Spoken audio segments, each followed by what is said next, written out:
நம்மளோட சேலரியில பிஎஃப்னு ஒண்ணு புடிக்கிறாங்களே, எதுக்குடா இந்த பிஎஃப்ப புடிக்கிறாங்க அப்படின்னு எத்தன பேர் நீங்க ஃபீல் பண்ணியிருக்கீங்க? அப்படி ஃபீல் பண்ணியிருந்தீங்கன்னா, கண்டிப்பா இந்த வீடியோ உங்களுக்கானது தான். பிகாஸ் பிஎஃப்ல எதுக்கு இன்வெஸ்ட் பண்றோம்? அதோட பர்ப்பஸ் என்ன? அப்படின்னு தெரியாம, இந்த பிஎஃப்போட அமௌண்ட் நம்மளோட இன் ஹேண்ட் சேலரில வந்துச்சு அப்படின்னா, பெனிஃபிட்டா இருக்கும் அப்படின்னு நம்ம எக்ஸ்பெக்ட் பண்றோம் அப்படின்னா, கண்டிப்பா பிஎஃப்போட பெனிஃபிட்ஸே தெரியாம தான் இருக்கும். ஏன்னா, நீங்க வந்து 58 வயசுல ரிட்டயர் ஆகுறீங்க அப்படின்னு ஒரு சினாரியோ இருக்கும்.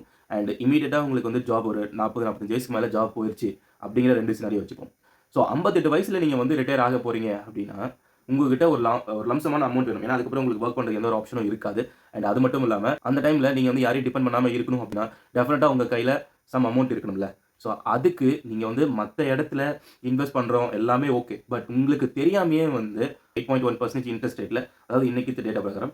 ஸோ அந்த பெர்சன்டேஜ்ல உங்களுக்கு வந்து ஒரு ஸ்டாண்டர்டா கவர்ன்மெண்ட் ஸ்கீம் உங்களுக்காக கிரியேட் பண்ணது தான் இந்த பிஎஃப். இந்த பிஎஃப் மூலியமா எவ்வளோ ஏர்ன் பண்ணுவீங்க அப்படின்னா, ஃபார் எக்ஸாம்பிள் நீங்க 25 இயர்ஸ்ல உங்களோட அக்கவுண்ட்ல இருந்து 10,000 நம்மளோட பேசிக்ல இருந்து 12% தான் எப்பவுமே பிஎஃப்ல போடுவாங்க. பட் நீங்க வந்து வாலண்டரி பிஎஃப் மூலியமா நீங்க அடிஷனலா உங்களோட பிஎஃப் அமௌண்ட்ல சேர்த்துக்க முடியும். நீங்க வந்து ஸ்டாக்லயோ இல்ல மியூச்சுவல் ஃபண்ட்ஸ்லயோ இல்ல வந்து சம் அதர் மோடம்ல நீங்க இன்வெஸ்ட் பண்றதுக்கு பதிலா ஒரு 10,000 டோட்டலா எவ்ரி மந்த் நீங்க வந்து பிஎஃப்ல பே பண்ற மாதிரி இன்வெஸ்ட் பண்ற பிளான வச்சிருந்தீங்கன்னா, அண்ட் 25ல நீங்க ஸ்டார்ட் பண்றீங்கன்னு வச்சுக்கங்க. ஆல்மோஸ்ட் உங்களோட ரிட்டயர்மென்ட் ஏஜ் வந்து 58. 33 இயர்ஸ்ல நீங்க இன்வெஸ்ட் பண்ணியிருக்கிற அமௌண்ட் வெறும் 2.25 கோடி. ஆனா உங்களுக்கு இன்ட்ரெஸ்ட்டா வந்திருக்கிறது 4.25 கோடி. ஆல்மோஸ்ட் வந்து 6.25 கோடி வந்து உங்களோட 58வது வயசுல உங்களுக்கு வந்து கையில இருக்கும்.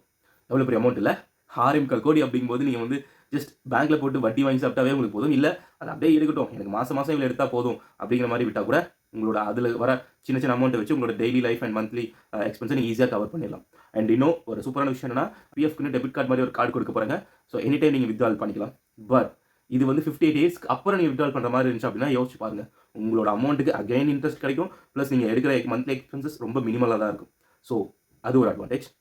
செகண்ட் வந்து இன்கேஸ் நீங்க வந்து 45 இயர்ஸ்க்கு அப்புறம் வந்து உங்களுக்கு வேலை இல்ல அப்படின்னா, கன்டினியூஸா 2 மந்த்ஸ் உங்களுக்கு ஜாப் இல்ல அப்படின்னா, டெஃபினட்டா இந்த பிஎஃப்ல இருந்து அமௌண்ட் எடுத்துக்கலாம். ஆனா எவ்வளோ எடுத்துக்கலாம் அப்படின்னா, எவ்வளோலாம் எடுத்துக்கலாம். பட் நீங்க வந்து அந்த டியூரேஷனுக்கு எவ்வளோ தேவையோ அதை மட்டும் எடுத்துக்கிட்டு மீதி பிஎஃப் அக்கவுண்ட்லேயே வச்சிருந்தீங்க அப்படின்னா, அதுவும் அகைன் இன்ட்ரெஸ்ட் உங்களுக்கு ஏர்ன் பண்ணி கொடுக்கும். ஸோ இந்த 2 பெனிஃபிட் போக உங்களோட லைஃப் டைம் கோலை அச்சீவ் பண்றதுக்கும் அண்ட் அதுக்குண்டான அமௌண்ட்டை சேர்க்கறதுக்கும் இந்த பிஎஃப் ஒரு சிம்பிள் இன்வெஸ்ட்மெண்ட் பிளானா இருக்கும். நீங்க சேலரிட் பர்சனா இருந்தா 10,000 என்னது வெறும் 10,000 இன்க்ளூடிங் உங்களோட பேசிக் பிஎஃப் பிளஸ் வாலண்டரி பிஎஃப் இது ரெண்டுத்தையும் கம்பைன் பண்ணி அண்ட் எவ்ரி இயர் நீங்க 10% நீங்க இன்க்ரீஸ் பண்ணிக்கிட்டே போனீங்க அப்படின்னா, உங்களால இந்த அமௌண்ட்டை ஈஸியா அச்சீவ் பண்ண முடியும். ஸோ இப்போ சொல்லுங்க, நீங்க பிஎஃப்ல இன்வெஸ்ட் பண்றது இம்பார்ட்டன்ட் நினைக்கிறீங்களா?